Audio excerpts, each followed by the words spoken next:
Bon matin à toute l'équipe de la matinale. Que cette nouvelle journée soit instructive et édifiante pour chacun. Bon matin également à tous nos amis d'ici et d'ailleurs, auditeurs, internautes, qu'en ce nouveau jour, vous puissiez donc découvrir un peu plus le Christ.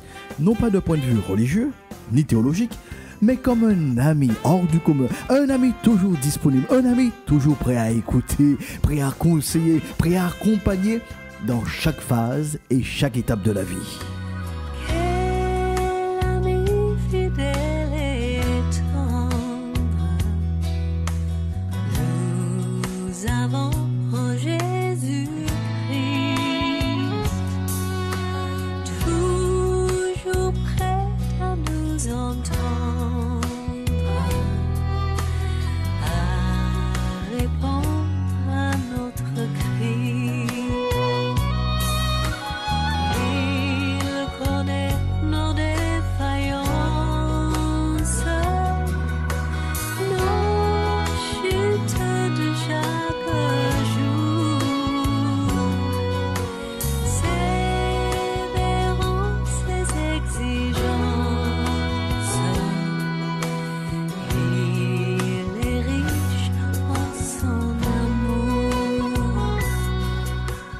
Suite à notre module « Vivre sans exister », Michel, une amie de la chronique donc La Bonne Nouvelle, nous a fait parvenir 3 questions.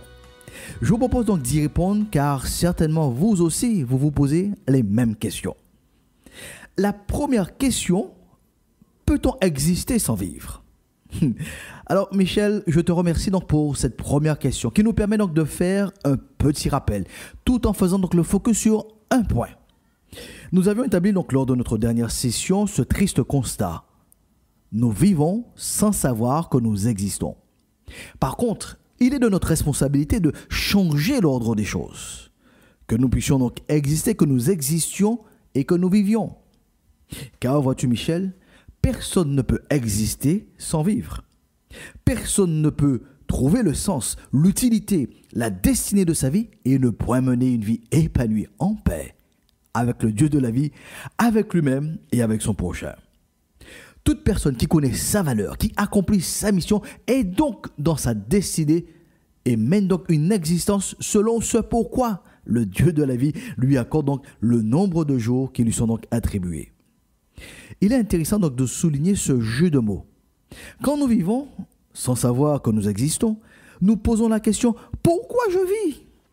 Le pourquoi ici, eh bien donc est en un seul mot. C'est une question que l'on se pose. D'ailleurs, elle est donc appelée, cette question, une question existentielle. Pourquoi je vis ? En revanche, quand j'existe, je ne pose plus la question pourquoi en un seul mot. Je réponds par contre à la question pourquoi en 2 mots. Ma réponse est donc une explication qui inclura systématiquement la préposition pour. Dit autrement, j'existe donc dans le but de, ou j'existe pour, et je décline donc la mission. Michel, ainsi que les autres auditeurs, écoutez donc la déclaration de certains personnages de la Bible qui sont entrés dans cette mission, dans cette dimension, j'existe et je vis. Prenons l'exemple donc de Joseph, le fils de Jacob. En Genèse 45, versets 4 à 5, il dit, Joseph dit à ses frères, approchez-vous de moi. Et il s'approcha et il dit, je suis Joseph, votre frère, que vous avez vendu pour être mené en Égypte. Maintenant, ne vous affligez pas et ne soyez pas fâchés de m'avoir vendu pour être conduit ici, car, et c'est là qu'il va donc décliner donc le but de son existence, car c'est pour vous sauver la vie que Dieu m'a envoyé devant vous. Il y a aussi Saint Paul qui affirmera en Actes chapitre 20, verset 24, pour moi, ma vie ne compte pas. Ce que je veux, c'est aller jusqu'au bout de ma mission.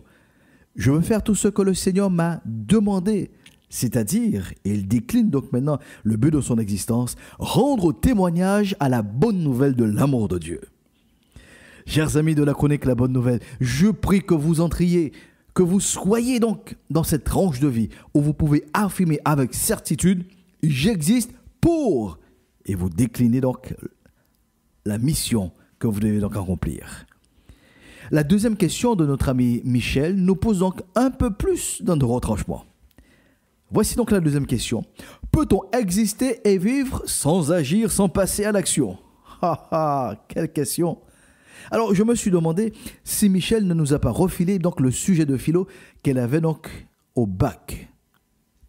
Peut-on exister et vivre sans agir, sans passer à l'action?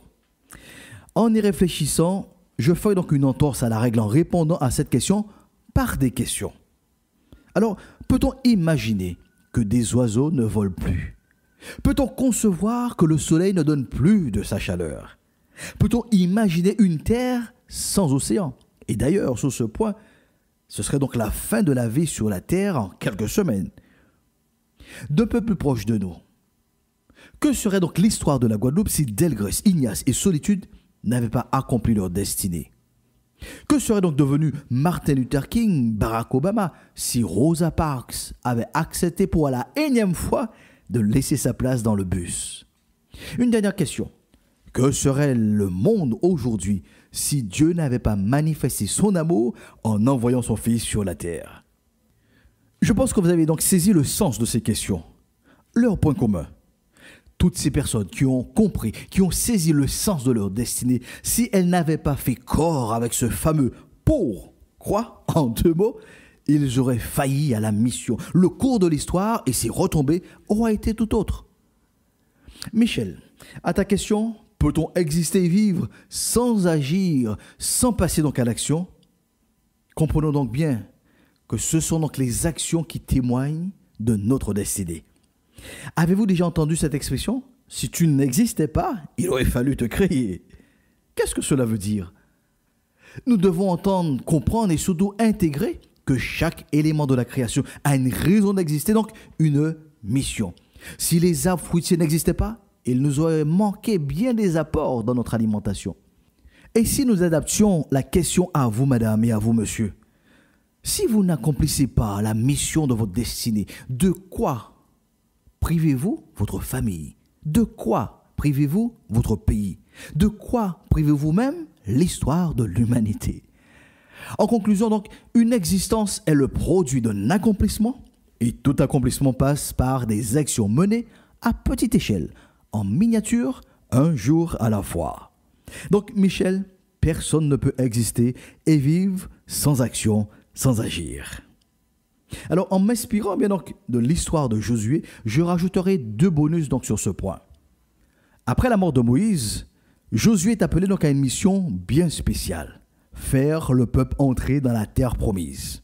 Alors, premier bonus qu'on peut tirer donc de cette histoire, c'est aucune existence n'est en électron libre. Il y a toujours ceux qui ont précédé, ils ont donc préparé le terrain, c'est parce qu'ils ont existé, donc ils ont accompli leur mission.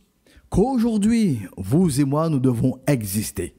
Aucune existence n'est en électron libre, car chacun est invité à préparer de manière directe ou indirecte la suite de l'histoire. Ce que nous apportons à notre génération, c'est pour la nouvelle qui est déjà là. Il y a toujours une part d'héritage et une transmission. Le second bonus, le Dieu de la vie, non seulement il nous appelle à l'existence avec une mission bien définie, et de plus, il nous met à disposition les ressources, les principes, les outils indispensables pour mener à bien donc cette mission. Josué 1er verset 8 déclare que ce livre de la loi ne s'éloigne point de ta bouche. Médite-le jour et nuit pour agir fidèlement selon tout ce qui est écrit. Car c'est alors que tu auras du succès dans tes entreprises, c'est alors que tu réussiras. Je mets donc à ta portée les principes, les clés de la réussite, dit Dieu, qui rajoute en substance. Le tout, ce n'est pas de les lire, ce n'est pas de les connaître. Le tout, c'est de les intégrer dans toute initiative, dans tout plan d'action que tu mettras en œuvre. D'où cette garantie de succès et de réussite en posant des actions conformément aux lois universelles que le Dieu de la création a instaurées. Nous remercions donc Michel pour ces 2 premières questions qui nous ont permis donc de considérer d'autres perspectives dans notre réflexion. C'est comme Michel. Vous avez des questions, vous avez peut-être un sujet que vous souhaiteriez que nous abordions donc dans la chronique La Bonne Nouvelle, sans hésiter. Faites-le nous savoir. Faites-le savoir donc à notre équipe au 05 90 82 73 31. Si nous sommes toujours sur la terre, si Dieu le veut, nous répondons donc à la 3e question de Michel. Peut-on passer à l'action sans croire? En attendant les éléments de réponse, le pasteur Josias vous souhaite une excellente semaine et vous invite à proclamer donc avec lui la paix de Dieu soit avec vous pour une meilleure saison.